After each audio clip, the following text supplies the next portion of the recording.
और शंकराचार्य जी को लेकर जो विवाद था, क्या वो विवाद भी राम मंदिर की प्राण प्रतिष्ठा के साथ डाइल्यूट हो गया?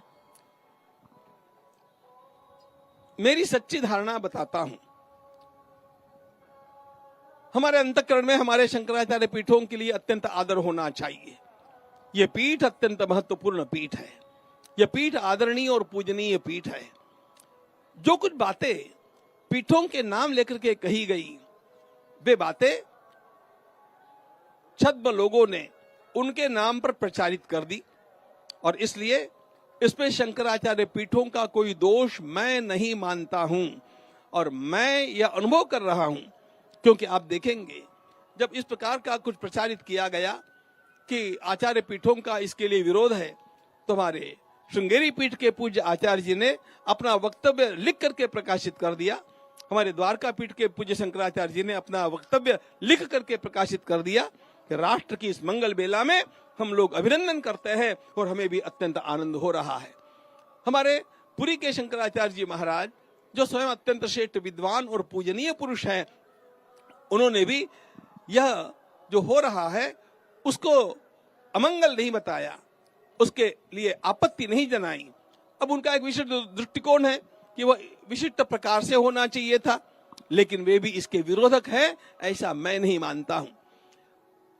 बस इक्का दुक्का कोई ऐसा व्यक्ति है जो शंकराचार्य कहलाता है, शंकराचार्य है नहीं लेकिन कहलाता है, और उनके नाम पर उनके बड़बोलेपन के कारण बहुत सारी बातें प्रचारित और प्रसारित की जाती है। उनकी ओर ध्यान देने की आवश्यकता नहीं। भगवान करे उनकी भी बुद्धि शुद्ध हो जाए। थोड़ी थोड़ी तो शुद्ध हो गई। राम जी का विरोध करने के लिए भी राम जी का नाम लेते लेते थोड़ी बुद्धि शुद्ध इसलिए हो गई कि वे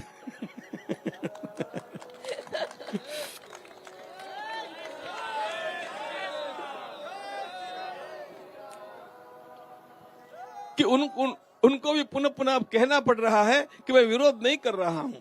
मोदी जी ने अच्छा काम किया है, वे हिंदुत्व को बटोर रहे हैं, हिंदुत्व को एकत्रित कर रहे हैं, ये संगठन का अच्छा काम करते हैं। तो बुद्धि में कुछ परिवर्तन आया है, पूरा परिवर्तन भी धीरे धीरे आ जाएगा, इसलिए बहुत अधिक महत्व देने की बात नहीं है। हमारे राम जी तो इन सारे विरोधों के परे होकर के भी अपने नियत समय पर नियत मंदिर में विराजमान हो गए। ये आनंद की घटिका है, और इसीलिए किसी के प्रति विरोध। अच्छा स्वामी जी, जब आप मंच पर थे, नहीं, मुझे एक बात बतानी है। जी जी, बोलें बोलें।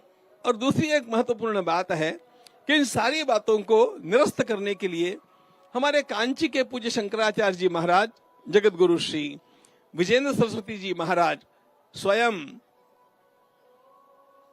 हैदराबाद से यहां पर पधारे, 3 घंटे के लिए आए, और उन्होंने सारे विधि विधान को देखा, निरीक्षण किया, संतुष्ट हुए, और भगवान श्री राम के जो अत्यंत महत्वपूर्ण न्यास थे, वो तत्व न्यास आदि सब उन्होंने किए। उन्होंने स्वयं भगवान श्री राम के कानों में मंत्रोपदेश भी किया। उन्होंने भगवान श्री राम का बालक राम यह नाम भी रखा, और वे स्वयं अपने इस सारे कार्य के कारण तृप्त होकर के यहां से प्रस्थान किए। उस एक आचार्य चरण के आने के कारण हमारा समस्त कार्यक्रम अत्यंत सफल हो गया, ऐसा मेरा विश्वास है। क्योंकि सारे आचार्य पीठ पूज्य होने पर भी भगवान आदि शंकराचार्य महाराज स्वयं जहां पर रहे वह कांची पीठ है, और वहां के आचार्य का आना स्वयं आदि शंकराचार्य के प्रतिनिधि के आने के समान है।